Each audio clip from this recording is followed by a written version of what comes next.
എക്കാലത്തും ക്ഷുഭിതമായിരുന്നു വിദ്യാർത്ഥിത്വം.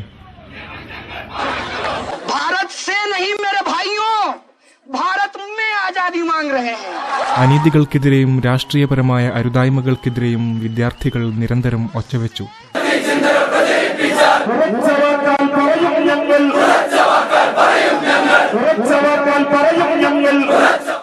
അതെങ്ങനെയാണ് ഒരു ഉത്തരവാദപ്പെട്ട യൂണിവേഴ്സിറ്റിയുടെ സിലബസിൽ കടന്നു വന്നത്?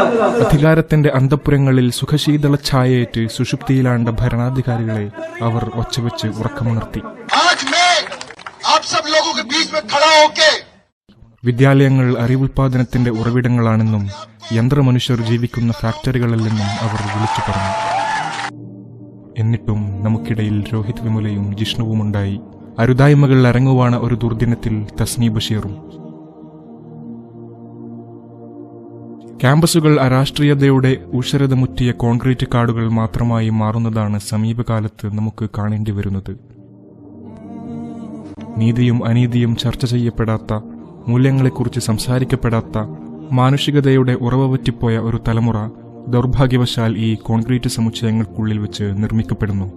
അവരെന്നെക്കുറിച്ച് ബോധമില്ലാത്ത, സമൂഹത്തെക്കുറിച്ചും രാഷ്ട്രത്തെക്കുറിച്ചും ചിന്തകളില്ലാത്ത, നന്മയുടെ നേർത്ത മുകുളങ്ങളിൽ പോലും വാട്ടം തട്ടിയ വിദ്യാർത്ഥിത്വം നമ്മെ ഒട്ടും ഭീതിപ്പെടുത്തുന്നില്ലേ? ലഹരിയുടെ ഇരുൾനിലങ്ങളിൽ അമ്മ പെങ്ങൾ ബന്ധം പോലും തിരിച്ചറിയാനാവാത്ത ക്ഷുബ്ധ യൗവനം ഒരപായ സന്ദേശം നൽകുന്നില്ലേ?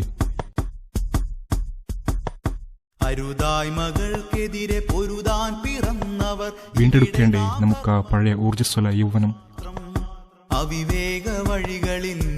വരൂ, നമുക്ക് മൂല്യങ്ങൾ നിർണയിക്കാം, നീതിശാസ്ത്രം രൂപപ്പെടുത്താം.